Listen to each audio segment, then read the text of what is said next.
Olá, o TV Cidadã está começando e nosso assunto hoje é o Ecoengenho, o instituto conhecido nacionalmente pelas pimentas da tapera.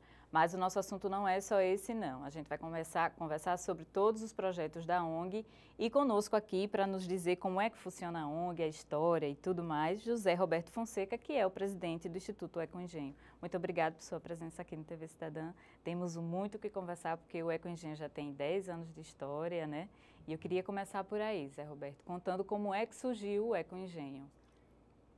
Bom, né, eu que agradeço a oportunidade de estar aqui tentando mostrar um pouco desse trabalho que o Instituto vem fazendo, que a equipe do Ecoengenho vem tentando desenvolver nesses 10 anos, né? A nossa iniciativa inicial, ou seja, há 10 anos atrás, é o que? Era uma reunião de profissionais, de técnicos de várias áreas, multidisciplinar mesmo, engenheiros, biólogos, arquitetos, economistas e tal. E a gente resolveu criar esse instituto com essa visão de usar um pouco de... A ideia era tudo que a gente já tinha feito na vida em termos de ecologia e juntar um pouco isso com tecnologia. Então, por isso ficou Ecoengenho, o eco de ecologia e o engenho, que eu brinco sempre dizendo que não é de cachaça, mas é um engenho de tecnologia, de engenharia, de processo. E que no final tinha um objetivo, que era usar, né, toda a tecnologia que a gente pudesse dispor, né, para o desenvolvimento sustentável. Né? E isso inclui não só a parte ecológica, a parte de preservação ambiental, mas a parte também do social. Né? Existem pessoas que estão no nosso ambiente, então não é preciso só a gente deixar um planeta melhor para os nossos filhos, mas é preciso também deixar filhos melhores para o nosso planeta.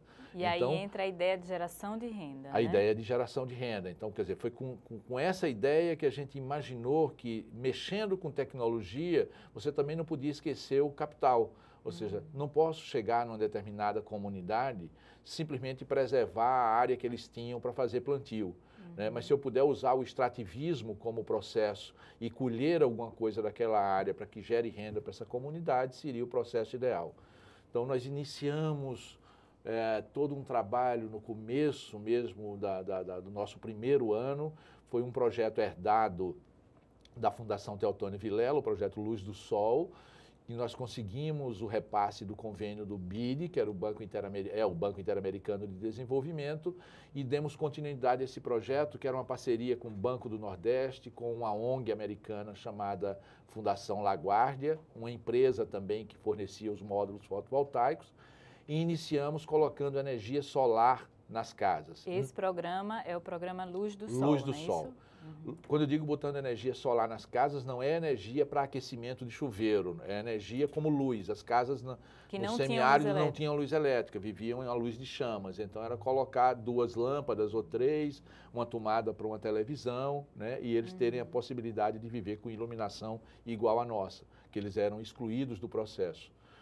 Então isso foi feito, nós chegamos a montar 90 microempresas no estado de Alagoas para isso, né, para fornecimento dessa energia, e chegamos a fazer 2.700 casas com energia solar fotovoltaica. Né? Daí em diante a gente derivou para um programa do governo que tinha instalação de escolas, fizemos 330 escolas e depois 200 poços também com bombeamento de água. Quando a gente fez esse programa é que a gente conheceu o semiárido do estado de Alagoas e conheceu a terrível pobreza, né, e a miséria que vivia nessa, né, que era o normal dessa região. Até chegar numa comunidade chamada Sítio Baixas, em São José da Tapera, que na época já era o município de menor IDH do Brasil, considerado como município de menor IDH do Brasil, com alta mortalidade infantil, né, com níveis de salário que não ultrapassava R$ 90 por mês, né, considerando isso hoje. Então, nessa linha é que a gente resolveu trabalhar com essa comunidade. Um dia a gente volta, quer dizer, a indignação que a gente viu da pobreza extrema daquele local, a gente um dia resolveu que voltaria a trabalhar aí. E aí, esse é o projeto das Pimentas da Tapera, mas antes da gente conversar sobre ele, eu queria que você falasse um pouquinho dessa visão diferenciada, singular, na verdade, do Instituto Ecoengenho com relação à subsistência os projetos de subsistência, diferente do que do Instituto faz, que é gerar renda, na verdade, dinheiro mesmo, falar de capital, né? De não ter esse pudor de que as comunidades precisam apenas matar fome e matar sede, mas sim ganhar dinheiro, por que não? Né? Esse foi a grande aprendizagem, né?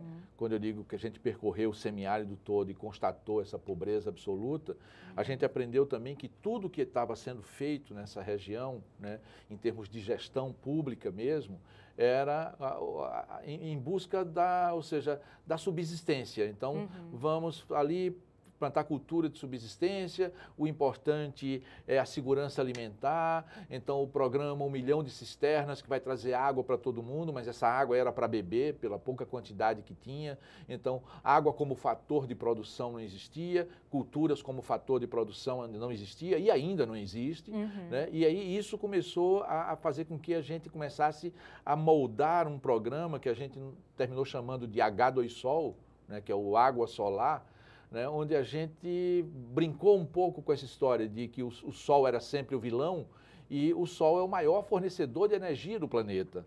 Então a gente poderia usar a tecnologia solar, sim, e romper um pouco com essa ideia de que você não pode sair dos saberes locais. Então as pessoas não podem ser mexidas na cultura daquele grupamento, daquelas comunidades pobres, porque eles têm os seus saberes e tal. Mas os saberes deles não alcançariam jamais informações importantes com tecnologia que poderiam mudar suas vidas, nesse sentido. Então, a gente imaginou que, como terceiro setor, não era papel nosso trabalhar para a subsistência, nem trabalhar para a segurança alimentar. Então, enquanto ONG, enquanto está ali no terceiro setor, nós poderíamos caminhar para descobrir modelos ou microsistemas que gerassem renda. Então, a ideia era procurar produtos de valor agregado, a ideia era introduzir tecnologia, mesmo que essa tecnologia fosse a tecnologia do Vale do Silício, mas que ela não tem nenhum perigo, não se pode mexer, e ela é uma tecnologia disponível, está na prateleira. Se você for em qualquer lugar hoje, você compra um módulo fotovoltaico, liga. O sertanejo hoje já mexe com isso com a maior facilidade e bota o som dele para funcionar. Então, não existe nenhum risco, né, de você estar mudando a cultura, até porque você não está lidando com tribos indígenas que não faz parte da nossa civilização. Tem uma civilização própria, tem uma cultura própria. Então, o pobre, né, não deve ser mantido pobre só por isso. Então, a ideia do ecoengenho foi começar a definir, então, a traçar um projeto, traçar uma linha de trabalho que pudesse trabalhar na linha de agregação de valor e na linha de geração de renda. Passou a ser uma certa busca da gente, né, a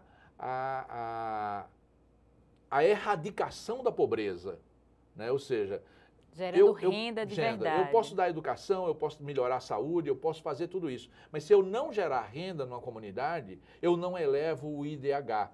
Então, o índice de desenvolvimento humano não sai do canto se as pessoas não têm dinheiro. Né? Pode ser interessante até para alguns grupos manter essas pessoas pobres por uma questão de manipulação. Mas o pensamento do terceiro setor, da ONG Ecoengenho, não era interesse nosso fazer isso. Então, o interesse era que essas pessoas realmente se empoderassem, que as pessoas pudessem gerar renda, pudessem decidir suas vidas e pudessem escolher o que comprar, o que comer e como viver daqui para frente. E aí vamos contar como a ONG Ecoengenho, o Instituto, fez para transformar água e sol nas pimentas da tapera, as famosas pimentas da tapera, tão gostosas que a gente já encontra em supermercados aqui em Maceió. Esse foi o grande desafio, né? Mas contamos com o apoio, né, de uma fundação americana, Fundação LaGuardia, e também da USAID, que é a Agência Norte-Americana para o Desenvolvimento Internacional, que nos forneceu os módulos e recursos como um desafio. Dizendo, olha, se vocês mexerem com energia solar fotovoltaica, de forma a gerar riqueza numa comunidade pobre, miserável, como essa que vocês estão falando, a gente financia. Então, foi um desafio deles para a gente também e a gente topou. E chegamos, então, em baixas, começamos a discutir com a comunidade, a mostrar, e realmente ninguém acreditava. Foi um processo difícil, foi um processo de mobilização penoso, as pessoas já estavam acostumadas com a pobreza, ou seja, você tinha que pegar pelos ombros e sacudir, você quer continuar sendo pobre ou não. Né? E o que foi que vocês encontraram lá, para as pessoas terem ideia da mudança que esse projeto levou para essa região de São José da Tapera? Olha, o início eram 36 casas, a maioria de casas de taipa caindo, né, cheia de buracos.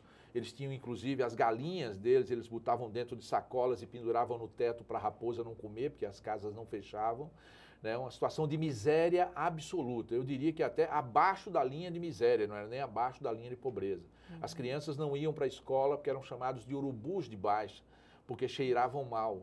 Então, as mães, você imagina mães, né, que autoestima tinham uma mãe dessa, que os filhos não podiam ir à escola porque não se banhavam.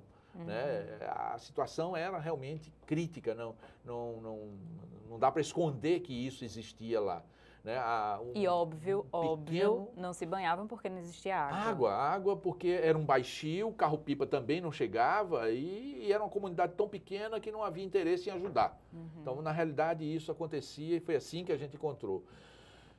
É lógico que o processo foi demorado, não foi uma coisa de varinha de condão, chega lá, nós pegamos o poço, botamos para funcionar com a bomba, extraímos água, a água era salobra, então daí tivemos que fazer um dessalinizador também de evaporação, condensação, nada sofisticado, um buraco raso, uma piscina rasa com lona preta e uma tenda montada em cima, caindo em 2 calhas laterais fora dessa água salobra. Então a água evapora e condensa e goteja para essas calhas, é retirada então como água destilada. Essa que cai é a boa. É boa.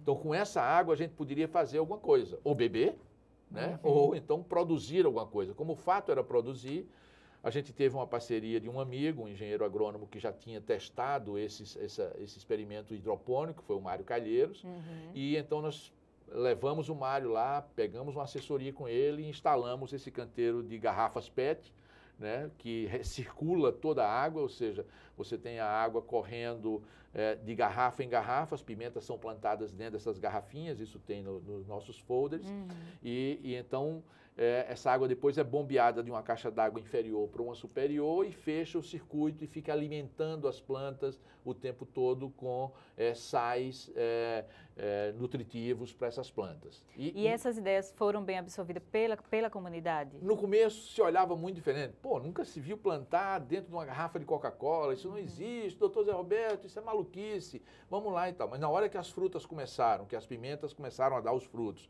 e tal, e isso foi gerando que a gente conseguiu obter em cada canteiro desse, que era de 10 metros por 10, nós conseguimos obter aí 80, 90, 100 quilos de pimenta nesses quintais. Né? Então a gente disse, não, agora a gente tem um modelo na mão. A gente precisa achar mais água, né, e precisa replicar isso para poder gerar renda. A essa altura? Foi nessa altura que aí chegou, a gente vai plantar o quê? Você tem a água agora, tem os canteiros, vai plantar o quê? Aí em Coro, o que se dizia era, vamos fazer uma horta comunitária. Eu digo, não, horta comunitária não, eles vão comer a horta, né, e não vai gerar renda. A nossa ideia e o foco é gerar renda. Foi quando a gente começou a discutir a possibilidade de plantar as pimentas. Primeiro, eles não iam comer a pimenta toda. Segundo, ia sobrar pimenta para a gente levar para o mercado, para a gente trabalhar essa pimenta. E aí começamos a discutir o processo de agregação de valor. É um outro fator que entrou no processo. Usar tecnologia, usar produtos diferenciados, usar produtos que tenham valor agregado e agregar valor no beneficiamento. Então nós pegamos essas pimentas e resolvemos envasá-las, transformar num vinagrete de pimenta com espécies selecionadas que desse um sabor agradável e tal. E aí surgiu a pimenta da tapera, envasada direitinho, estabilizada no local, né? E que podia ser levada ao mercado daqui a 6 meses, daqui a 1 ano, sem perdas, sem nenhuma... Grande ideia, né? Então mas aí surge outro desafio, que é a questão do mercado. Como conquistar o mercado para gerar essa tão pensada renda. E a gente conversa daqui a pouquinho no próximo bloco. Tá bem. Não sai daí que a conversa tá boa e a gente volta já já.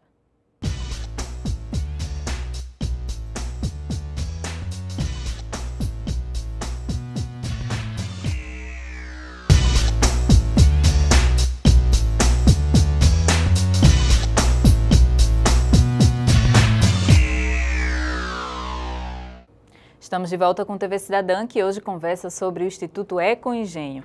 E conosco, José Roberto Fonseca, que é presidente do Instituto. Nós estávamos conversando sobre as pimentas da tapera, que viraram produtos comercializáveis. Mas como conquistar o mercado?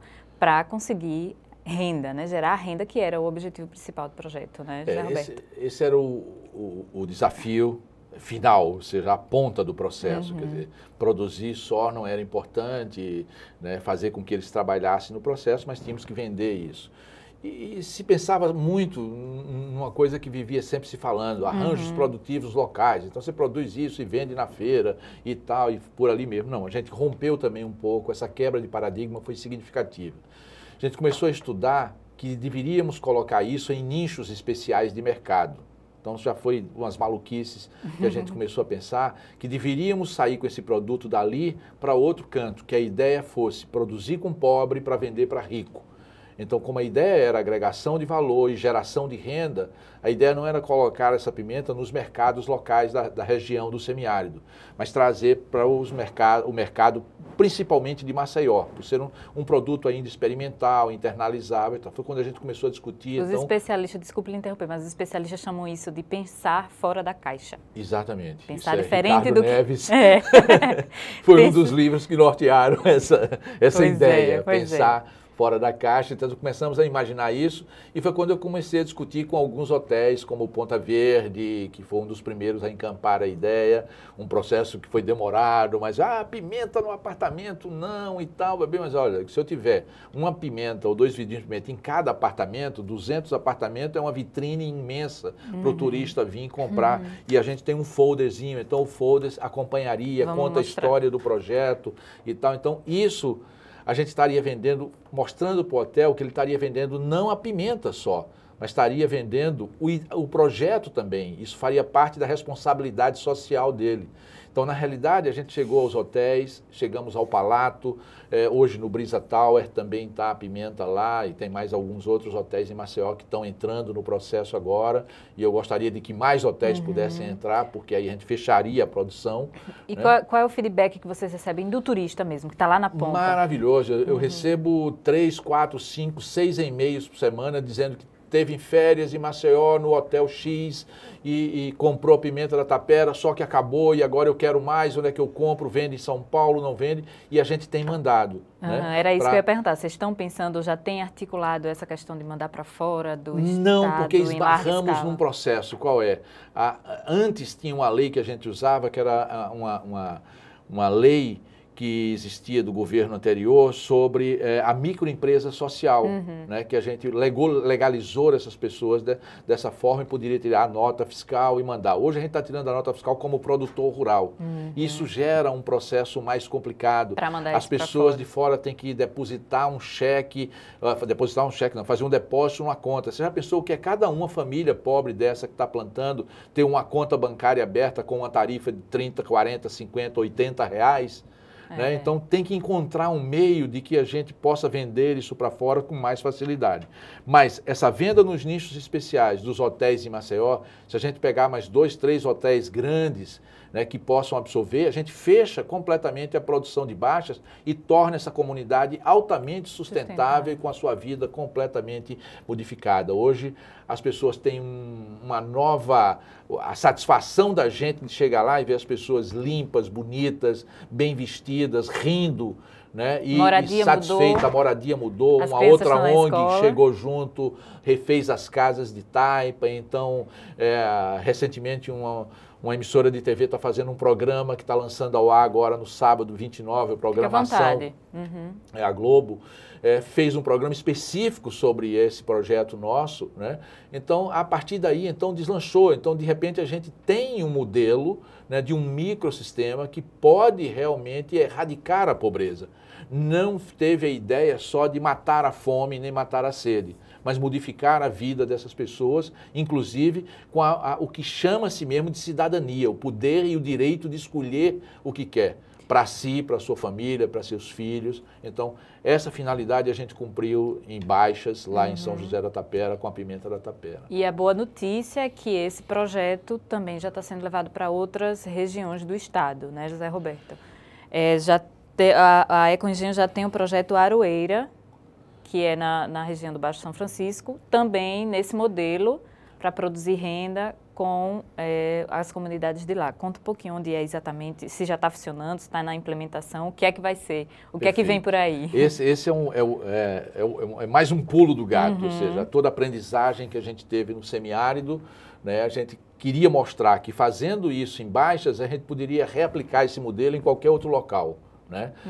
Só um parêntese, que esse projeto que a gente fez em São José da Tapera, por uma ONG internacional, que foi a LaGuardia, e um programa da Embaixada Britânica, a gente conseguiu levá-lo para Moçambique. Para Moçambique, né? E implantamos em Maputo, nos arredores de Maputo, um projeto exatamente igual a esse, onde eles estão produzindo pimenta e acabaram de ganhar um prêmio agora do RIP, que é esse programa internacional da Embaixada de Londres, né, do Reino Unido, e isso fez com que a gente aprendesse e lançamos um projeto similar, só que com outro produto, que também se chama pimenta por acaso, porque na realidade é uma especiaria. Nós aproveitamos o edital, né, público da Petrobras do ano passado, que é o Petrobras Desenvolvimento e Cidadania, e nós apresentamos para eles o projeto Aroeira e conquistamos esse prêmio, né, que foi dentre 5.000 e tantos projetos, só foram 100 aprovados, o Ecoengenho foi aprovado, 113, se eu não me engano, aprovados, o Ecoengenho foi aprovado, nós estamos executando desde o início do ano. E vai plantar pimenta rosa. É diferente da pimenta que a gente já conhece de lá da Tapera. Exatamente. Nesse caso, nós não vamos nem plantar, Ana. Na realidade, nós vamos trabalhar com os extrativistas. A pimenta rosa, ela é o fruto da aroeira, que é uma árvore nossa, que muito pouca gente dá valor, né? Mas é um produto que você pode ver aqui. Esse já é um produto colhido e desidratado por nós a nível experimental, né? Você pode abrir a tampinha até. E é cheiroso. A cor, isso é uma especiaria, vale uma fortuna, né? É vendida no mercado internacional, isso muito caro. Existe aqui nos supermercados para vender e a nossa qualidade é melhor do que a que é vendida aqui no Brasil. Né? Nós estamos uma consultora do Espírito Santo que atestou que a qualidade desse nosso produto é a melhor que ela já viu no país, em termos de origem do produto, que é a região de Piaçabuçu, Penedo, Santana do São Francisco, em Sergipe, o outro lado também Neópolis. Então, essa região é uma grande produtora de aroeira e são comunidades extrativistas. Diversas também, são comunidades de pescadores. Não como em São José da Tapera, que era uma comunidade localizada. Essa é completamente difusa, né? São extrativistas que às vezes eram pescadores, que na época, como o Rio São Francisco hoje está com uma redução muito grande do índice de piscosidade e tal, então eles estão fazendo extrativismo de cambuí, de frutas tropicais locais, como caju e tudo, e agora da pimenta rosa, onde a gente vai fazer desde a extração até o beneficiamento e a venda com ela já processada, uma espécie de industrialização que a gente está chamando ainda de artesanal, mas dentro de uma estrutura usando energia solar também para geração de calor e desidratação dessa fruta, agregando valor de forma considerável, realmente tirando absolutamente da miséria esses extrativistas que vivem lá hoje, à base do Bolsa Família. E outros projetos também são desenvolvidos pelo Ecoengenho, como o da região da mineração do Vale Verde. Na verdade, é para recuperar áreas degradadas. Isso.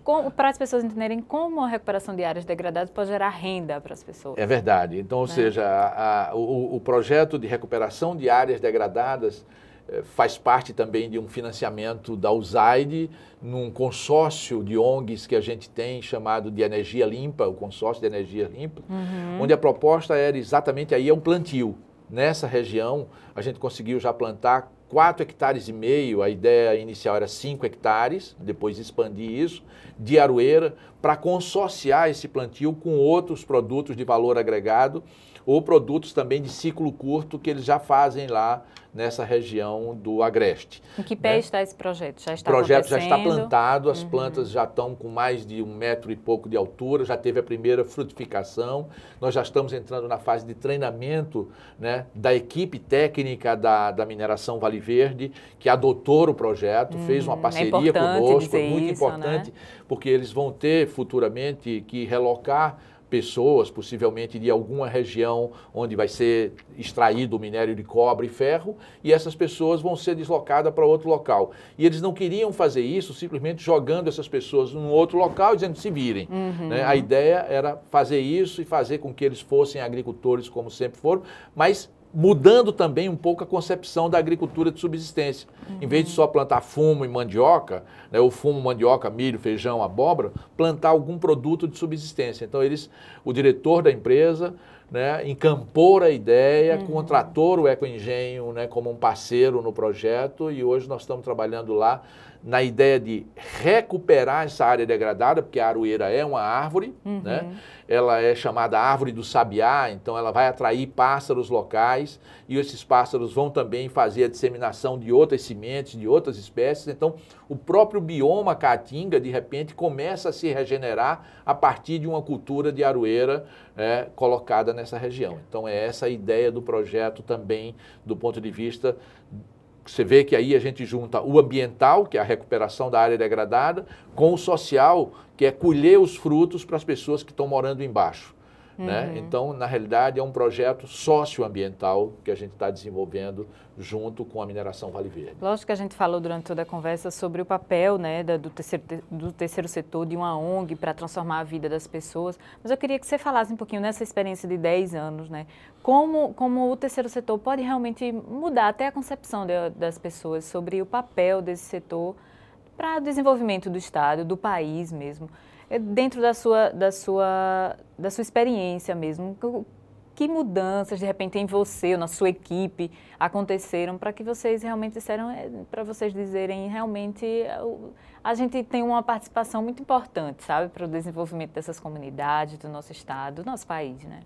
É verdade. Eu acho que não entra num programa desse, nem se engaja numa ONG desse tipo, quem não tem uma determinada paixão pelo trabalho que faz. Então, ninguém vai ficar rico, ninguém vai ganhar dinheiro, né? Mas a gente depende de projetos, a gente sobrevive desses projetos, é uma equipe que sobrevive, uma equipe que numa hora é flexível, ela pode ter 50 pessoas, outra hora pode ter 10, 30, 15, dependendo da quantidade de projetos que a gente desenvolva. Mas essa aprendizagem toda que a gente teve no campo e essas vitórias que a gente obteve no trabalho que a gente fez, leva a uma série de reflexões. Né? Primeiro, que é possível fazer, né? Não desistir nunca. Né? É errando que se consegue acertar em vários momentos do nosso percurso de vida. Existem modelos que podem mudar esse perfil todo de pobreza do estado de Alagoas, que a gente vê nas estatísticas cada dia pior. Se você comparar até recentemente, você vê Alagoas com tanta riqueza, né? Alagoas com tantas empresas, mas é um estado que tem 52% de pessoas abaixo da linha de pobreza. Né? E isso principalmente nessa região do semiárido. Então isso é possível mudar. Existem ideias, existem projetos, existe coisa. Falta um pouco de vontade. Então, eu acho que o modelo político da gestão do semiárido é um modelo muitas vezes equivocado. Não apenas em Alagoas, mas no Nordeste, no Brasil como um todo, ele é um modelo equivocado que precisa ser repensado para ver como é que a gente pode, com pequenos sistemas produtivos, com valor agregado, com geração de renda, mudar um pouco desse perfil. Isso foi a maior aprendizagem, isso hoje é a maior satisfação, isso hoje é o maior patrimônio do Ecoengenho, estar trabalhando nessa linha. Nós somos o dono desse modelo, nós pegamos coisas de vários outros ONGs, outros criadores e estamos adotando processos. Todos os alagoanos também, com certeza, se orgulham muito do trabalho de vocês. Eu gostaria, para a gente encerrar, nosso tempo acabou, infelizmente, Zé Roberto, que você desse os meios de contatos para quem está em casa, quiser entrar em contato com vocês, tirar dúvidas, saber mais, fica à vontade.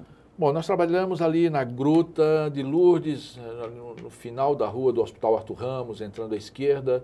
Nós temos o telefone 3338-3644, nosso site é o www.ecoengenho.org.br, né? O nosso e-mail é o ecoengenho@ecoengenho.org.br e nós estamos lá à disposição para conversar, para discutir, para trocar ideias. Zé Roberto Fonseca, presidente do Instituto Ecoengenho, muito obrigado por sua vinda aqui, a conversa foi ótima. A gente conversa mais no próximo programa, que acabou o nosso tempo, Ana, infelizmente. eu que agradeço. Obrigada mesmo. Tá. A você que nos assistiu, nos acompanhou também, muito obrigada. A gente volta a se encontrar no próximo TV Cidadã. Até lá.